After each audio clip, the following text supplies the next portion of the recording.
because I'm the type of artist I am, I had to swallow my pride. I really had to swallow my pride because that is such an injustice. And all we were asking for was 500,000. That's all we were asking for. So, Taraji, let me just start by asking you something that I hope will help clear up a mystery that me and my friends are totally obsessed about, okay? Related to one of your movies, all right? Okay. Every time it comes on, literally in the group chat, everybody's like, we got to figure out, how did this happen? Acrimony. I need to know. How did she get on the yacht? How did she get back on the boat with Robert and old girl? How did this happen? If there is a will, there is a way. I guess she got there before they pushed off. Because we love the movie, and because one of my girls has seen it, and we actually nicknamed her Acrimony because she has a little bit of a temper, so we just mess with her, be like, all right, Acrimony, right? And then when everybody in the chat has seen the movie, we're like, y'all, but how did she get back on the boat though? And we just have been trying to figure this out. So, back on the boat when he knocks me off? Yeah, well, remember, because if I'm not mistaken, it has been a few months since I've seen it. So they're living their best life, like Robert and old girl, right? Mm-hmm. And the last that we see of your character, she's like in the house, and they won't let her out. Yeah. Well, right. So how did she get to the yacht? Okay, remember that was in the daytime. Right. And the boat is at night.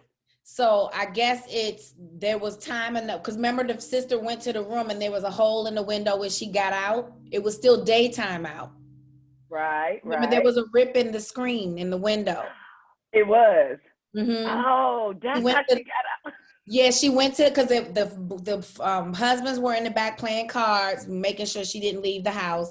They had her car blocked in the front. Yep. And sisters were on the porch. So then when the sisters came in to check on her, they looked in the bedroom and there was a slit in the window. Yeah, we knew. Daytime. So she had time to get to the boat, stow away, hide until. And so all of that. Okay. Now the mystery is solved, because we're like, yo, man, she must have did some Spider-Man shit. I don't know what happened.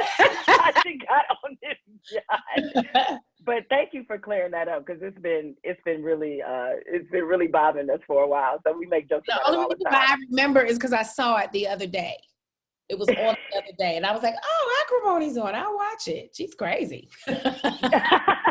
Now, how often do you do that? Do you watch the movies that you've been in? It depends. I love Us. So I keep my channel when I'm in my salon playing around with hair and stuff. It's like a real salon. I keep it on BET. It's just on BET all day, all night. So it's like, it'll be noise in the background. I don't stop and watch it, but there's certain things I will watch, like Talk to Me. I just feel like we got just such a bum deal on that one. But I will watch that one. Baby Boy, occasionally I'll watch. I mean, because it's like, wow, you've grown as an artist since then. But I don't sit around and watch myself. Like, it has to be like coming on. Like organically. It has on, and I'm channel surfing. It's like, well, I can't find anything else. Oh, Hidden Figures on. I'll watch it, Well, I don't like to watch myself either. In fact, I hate the sound of my own voice. And so I think a lot of people probably that are in either media or entertainment, they probably feel that way. But nevertheless, I'm glad you brought up Baby Boy, because, for a lot of people, especially a lot of us, still run around here calling you Yvette. You know what I'm saying? Right. When you think about that movie and you look back and you just noted the word that you just used was the word growth. Sometimes I think ignorance can be helpful, because when you do great things, sometimes you're too naive to know you shouldn't be doing the things that you're doing, and like in the fashion that you're doing it. So as you're going through that movie and that experience, I mean, were you cognizant of the fact that you were really putting in a performance that would be kind of eye-opening for people who didn't know who you were, and groundbreaking in a lot of ways?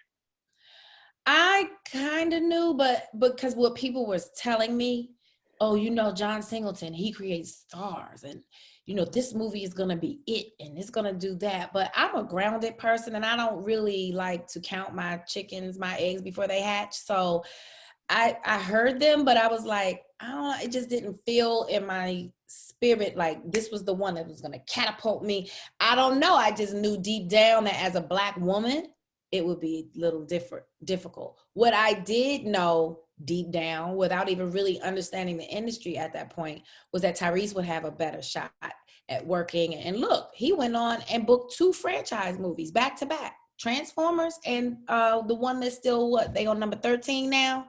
Fast and Furious. Yeah. Yeah. You know, and I've yet to book a franchise movie. Yeah. And how long ago was that? You know? It's been a minute, but that is something that you've been very vocal about. Is pay equity. It was part of it. You talked about an experience in your book, Around the Way Girl, which you probably can't see it, but it's like right there in my library. But you know, you talked about the Benjamin Buttons experience that you had, finding out that you were making what 2% of what Brad Pitt was making. And you had to pay for your own travel, right? Or your own accommodations once you were there shooting in New Orleans, correct? Let me tell you how it works. So they give you an allowance, right? They give you an allowance to find yourself somewhere to live. At the time, I didn't have a team to do all of that for me. You know, now I have a team. I don't have to deal with that. They make sure I get where I want to live, blah, blah, blah. But at the time, I wasn't where I am today. And so they gave me money to look for a place to live, but you got to remember they only paid me $150,000. Now let me break this down for you, because I remember people, well, $150, that's a lot of money. Let me break it down. 150 taxed is 50% of that. Okay, so 150, 50% of that is what, 75? Yep. And then I got to pay another 30% of that to my team. So then what's left? The next thing I have to pay is for my son's school at the time, which was $30,000. So you see, that was not enough money to last me throughout the year. I didn't get the whole $150,000 like you think up front. That was what I got. After taxes is not $150,000. And so when it came time for me to do the math, I was like, do I take this whatever money they gave me for my allowance to find somewhere to live and live lavishly in New Orleans? Or do I pocket that money because I need it and I'm gonna go live in the damn embassy suites for these 3 months or whatever, you know? And because I'm the type of artist I am, I had to swallow my pride. I really had to swallow my pride, because that is such an injustice. And all we were asking for was $500,000. That's all we were asking for. What does the fight for pay equity look like for Black actresses now? It's still a fight. You know, it's still a fight. Even me coming off of this show that a Black show hasn't done this since Cosby Show, Empire. And I still have to fight. I'm like, but people, you saw what those numbers did and you're questioning what? Then there was some research done. I can't remember which publication it was in, where they actually showed who was getting paid where on what networks. And these white girls, I mean, it was some young woman actress on a cable show, like some obscure cable network, getting $500,000 an episode.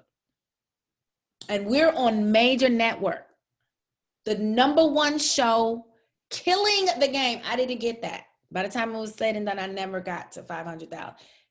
And it lasted 6 seasons. Like, you know, so it's just stuff like that that is like, well, I mean, like Viola, she's like, okay, well, I did this. I went out and got this award, that award, that award, that award. What else do I have to do? You know what I'm saying? And it just plays into, when you're Black, you have to be 2 times, 3 times as better as your white counterpart to even be recognized as on the level. It's crazy.